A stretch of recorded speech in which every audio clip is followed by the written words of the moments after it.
Bom, vamos começar a revisão de matemática falando sobre problemas. Quando nós temos um problema, esse problema pode ser tanto de soma quanto sobre a diferença. Quando nós falamos um problema de soma, nós utilizamos o sinal de mais. Nós vamos somar, juntar os valores. Por exemplo, se eu tenho um carrinho com 4 rodas, eu tenho mais 2 carrinhos com 4 rodas, eu preciso somar os 3 carrinhos para saber a quantidade de rodas. Então, fica 4 rodas, mais 4 rodas, mais 4 rodas, igual a 12 rodas. Ok? Agora, a diferença.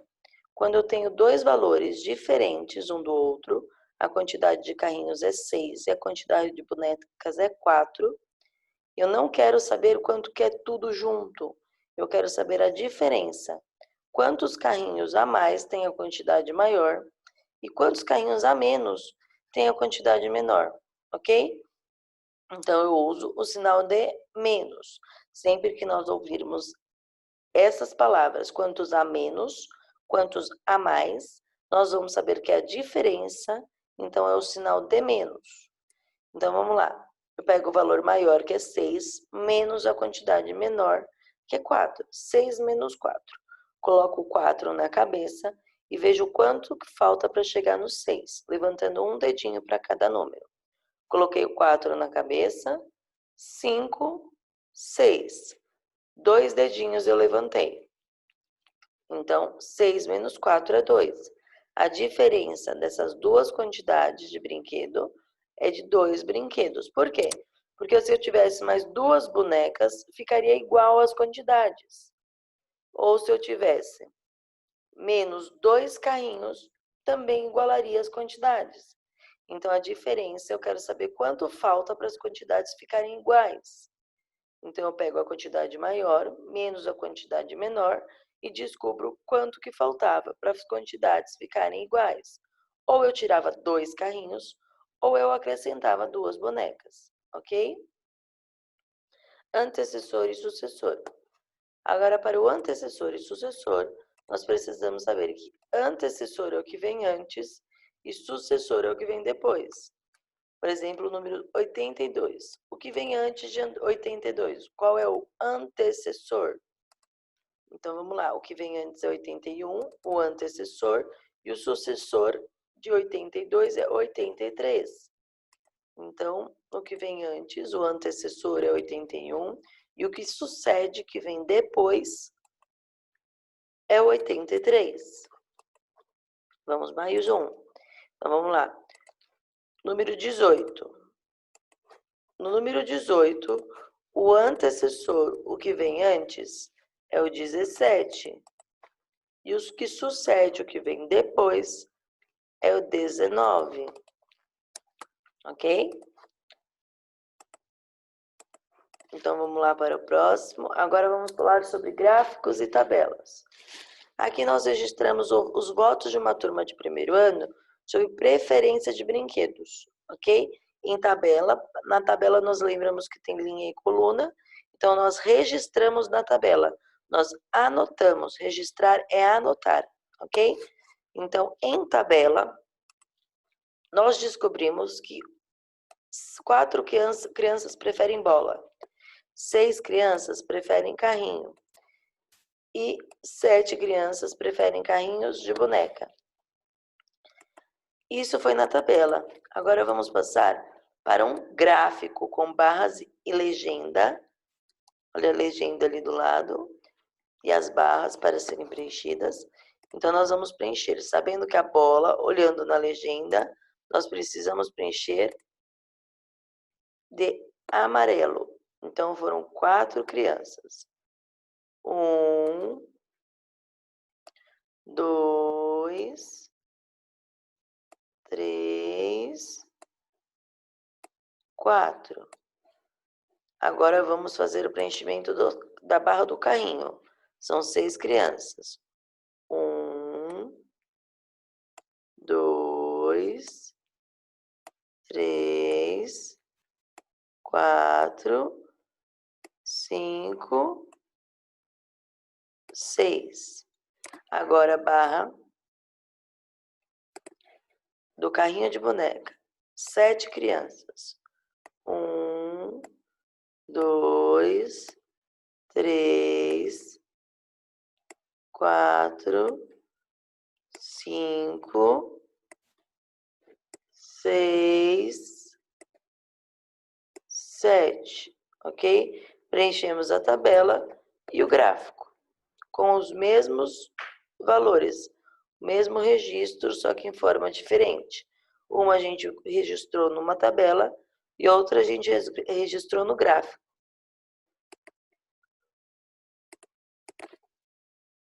Continuando, medidas de tempo. Quais são os objetos para medir o tempo? O relógio para medir a hora e o calendário para medir o dia, ok? São os dois objetos possíveis para medir o tempo, relógio e calendário. Só que nós vamos focar mais no relógio para essa prova, ok? Então, medida de tempo, relógio. Qual que é a unidade de medida utilizada no tempo? Unidade de medida. O que faz com que o número 10 se transforme em tempo? Então, 10 horas. Então, esse Hzinho é a unidade de medida hora. Espero que se cair na prova. Qual é a unidade de medida que transforma um número em tempo? Então, é hora, ok? A principal unidade de medida do tempo é hora. Então, se perguntar qual é o objeto, nós sabemos que é o relógio principal do tempo. Se perguntar a unidade de medida, nós sabemos que é hora, que é o que transforma um número em tempo. 10 horas, que é o Hzinho. Agora, medida de comprimento. Os objetos são régua e fita métrica. E a principal unidade de medida que transforma um número em comprimento, em tamanho, é centímetros.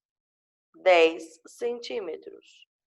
Então, esse C e M pequenininho, minúsculo, significa centímetro. Então, a unidade de medida do comprimento é centímetro.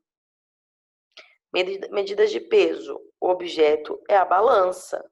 Nós utilizamos a balança. O que transforma, qual é a unidade de medida? O que transforma um número em peso? É o quilo. 10 quilos. Então, esse K e esse Gzinho significa quilo. Medindo com o corpo, não padronizada. Por que eu falo que é uma medida não padronizada? Porque não é a mesma coisa eu medir com uma régua as coisas. Não é a mesma coisa que medir com uma fita métrica, porque não é igual. O meu dedo vai ser diferente do seu, o meu pé é do tamanho diferente do seu. Então, são medidas não padronizadas. Não é uma certeza, ok? Agora, se eu tenho 1 centímetro aqui, vai ser a mesma coisa você ter 1 centímetro aí. Agora, um dedo, uma polegada, vai ser diferente, porque a minha polegada é diferente da sua. É não padronizada, ok? Polegada, eu uso polegar. Então, eu uso 1 polegar, 2 polegares. Nós sabemos o tamanho de alguma coisa pelos polegares, quer dizer, a polegada. Palmo, eu uso a mão. Quando eu digo palmo, eu uso a mão. Aqui eu tenho 3 palmos de medida, 3 mãos, uma do lado da outra. Pé, eu coloco um pé coladinho no outro, 2 pés de distância. Agora, passo, eu caminho, eu não coloco coladinho. Um passo, ok? Por que também não é padronizada? Porque o meu passo é diferente do seu. Por isso que são medidas não padronizadas. Igualando as operações. Aqui eu tenho 4 mais 4. Então, a primeira situação foi 4 mais 4. Vamos colocar lá na primeira linha. 4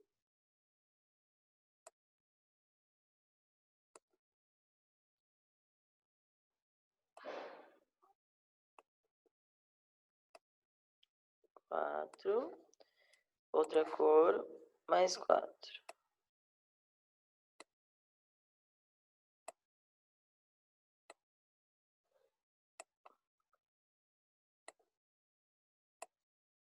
ok? E agora eu quero saber qual é o valor de 4 mais 4. Ou eu faço na cabeça ou eu conto o total de quadradinhos. 1, 2, 3, 4, 5, 6, 7, 8. Então, eu sei que tem 8. 4 mais 4 é 8. Como eu sei que embaixo também tem 8, eu vou preencher com algum valor aqui embaixo para fazer a próxima operação. Vamos lá. Agora eu vou usar o rosa. Vou colocar a primeira barra aqui dentro com 6. Então, aqui eu pintei 6.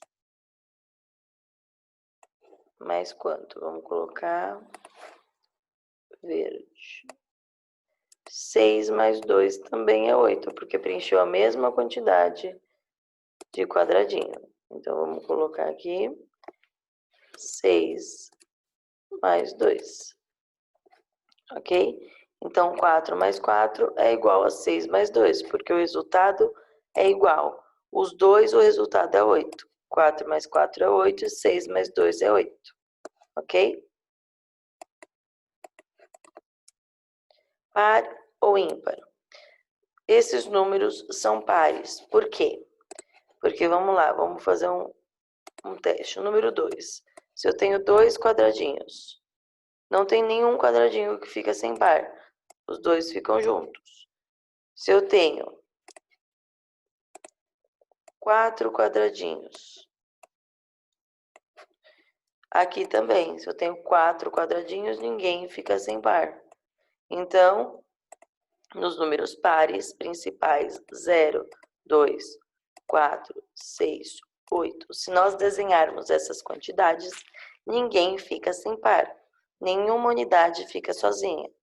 Já os números ímpares, 1, 3, 5, 7, 9, sempre vai ter alguém sozinho, uma unidade sozinha. Número 1, não tem par. Número 3, 3 quadradinhos. Se eu formar um par, fica um sozinho. Então, todos os números ímpares principais serão ímpares porque terá uma unidade sozinha se nós fizermos a representação, o desenho.